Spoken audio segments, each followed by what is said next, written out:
Sipat NTPC क्षेत्र की निवासी संगीता दुबे बीते 15 वर्षों से अपने दिवंगत पति की अनुकंपा नियुक्ति की मांग को लेकर सरकारी दफ्तरों के चक्कर काट रही है।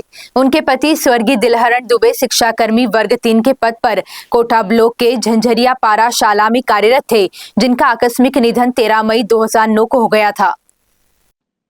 संगीता दुबे अत्यंत निर्धन परिवार से है और वह 10वीं तक की पढ़ाई कर पाई है।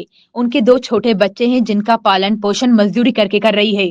आर्थिक कठिनाइयों के बीच उन्होंने अनुकंपा नियुक्ति के लिए कई बार आवेदन किया, लेकिन अब तक कोई सुनवाई नहीं हुई। उन्होंने जनदर्शन में कलेक्टर से निवेदन किया है कि उन्हें या उनके पढ़े लिखे पुत्र को चतुर्थ श्रेणी या किसी उपयुक्त पद पर नियुक्त किया जाए, ताकि परिवार की स्थिति में सुधार आ सके।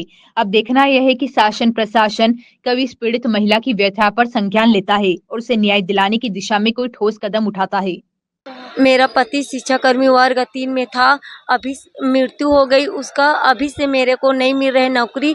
मेरे बच्चे को कम से कम, अब बड़ा छोटा था अब बड़ा हो गई है, कम से कम मेरे को चपरासी नहीं मिली। अब बच्चा बड़ा हो गए, बच्चे को देने की अनुमति करे। और मैं 2009 से भटक रही हूँ और 25 चल रहा है, अभी से मेरे को कुछ नहीं मिली है।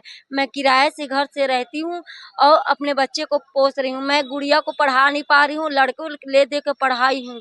अब मैं क्या करूँ, आप कुछ मैं कोटा ब्लॉक में गई हूँ, कलेक्टर ऑफिस बार बार आई हूँ, जिला पंचायत गई हूँ, रायपुर मंत्रालय भी गई हूँ, कुछ नहीं हुआ है। मेरे को ऐसा लगता है आत्महत्या करके मर जाऊं, ये बच्चे को मार डालूं, इतना हो रहा है। मेरे को खाने के लिए नहीं है, किराया मैं किस में दूं, बच्चे को क्या पढ़ाऊं। मैं नहीं पढ़ पाई, कम से कम बच्चे तो पढ़ने उचित है मेरा। कम से कम शिक्षा कर्मी वर्ग में थी तो इसीलिए हक के लिए लड़ रही हूँ, बाकी के लिए तो नहीं लड़ पाती। मैं क्या करूँ, कुछ तो अनुमान कर, कम से कम चपरासी में तो दिए, कम से कम कुछ मत तो दिए, कम से बच्चे को मैं पढ़ा लिखा कर सुचित रखूं। मैं ना पढ़ पाऊं, मेरा माँ बाप नहीं पढ़ा पाई, कम से कम मेरा बच्चा मैं पढ़ाऊं। और क्या। संगीता दुबे। अभी